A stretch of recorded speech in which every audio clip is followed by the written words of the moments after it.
I grew up and down around the mill pond with my granddaddy. My granddaddy, right across there, he taught me patience. He had cane poles, could be 12, 13, maybe, might have been 15. I was a little boy, all lined up. And they just get to jumping and hopping, and I'm like, pop, pop, pop. It's okay, son, don't worry about it. It's okay, don't worry about it. He just walk over there and pick it up and take the fish off, put the bait on, and put it back out there. And I'm still hollering because another one's jumping and another one pole's jumping. Don't worry about it, son. And so he taught me patience. I got good patience now. Between that and Uncle Sam, I got very good patience now. And my dad, I heard this scream in the woods back there. And my dad looked at me. I said, Dad, this sounds like a woman screaming.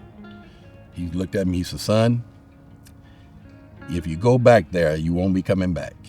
I said, what do you mean by that? He said, they called it a pana cat.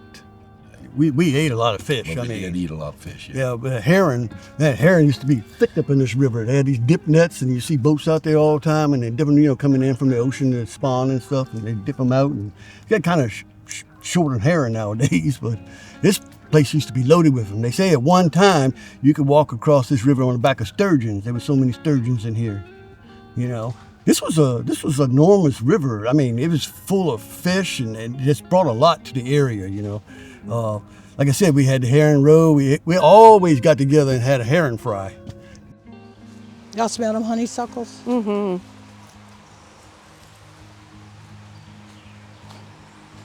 Oh, this place is called Panacea Springs. And the word panacea means healing waters. And this is a very, very sacred place. Probably one of the most sacred places I've ever been to in my life. It's a very special, honorable place to be at and to stand amongst these ground and stand amongst these rocks. And some of my other tribal members from different places say that maybe we're part of the Standing Rock people. And it's just a natural phenomenon that we can't even describe how this place has been here and gotten here. The water is very sacred. Me and my husband, Dal, we were brought here when we were young, probably 15, 16 years old. And there was, out here at this space where we see right now, you could actually walk out there and walk and see all the springs that were popping up. And there's just like so many little, if you ever know what a spring is, water just boils up out the earth, comes up to the top and runs and flows its own little stream. Well, there's hundreds of springs, little holes all out through this land.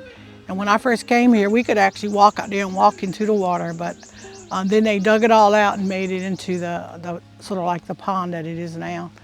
The rock right here beside me is called Turtle Rock. We've always called it a turtle rock ever since the time of coming here. It's a sacred prayer grounds. And I really feel like these are my ancestors. These are my people from the past.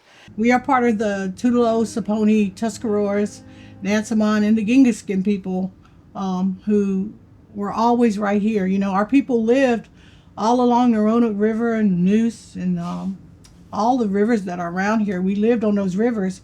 But when the colonists and the Europeans started to come in, they started to encroach into our areas, and we moved deeper into the land. And we survived, though. We survived through all of this. And our elders say that we were always right here. So even though we talk about moving deeper into the land, we were always right here. But when he speaks of right here, he doesn't mean just Hollister.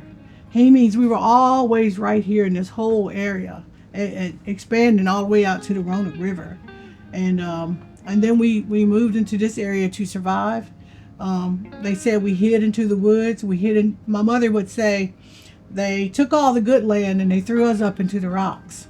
And so right here is considered like real thick, rocky, red clay. And so she would speak about how we ended up settling in this area and we survived. And they talk about how we survived was because when the Europeans come over here and the colonists and all the people who came, if you were of a person of a skill or if you were worthy of keeping around, that you were allowed to stay. So if you were a midwife, if you could deliver babies, if you were a translator and could translate different languages, You were allowed to stay if you were an iron worker or a wood worker, or if you had any type of skill that was valuable, they allowed you to stay in the area. And our people, we stuck together and we married within our own groups. And so we just married each other. We stayed together. We fought hard for who we were. We stood up for being Indian all of our life. My mother would say, you know, that they came in and they would try to deny us our race and try to put down a race that they wanted to put in our documents, in our paperwork. But she would say, but we always knew who we were. We were always Indian. Even though they would say what they wanted, we knew who we were. So we never lost that.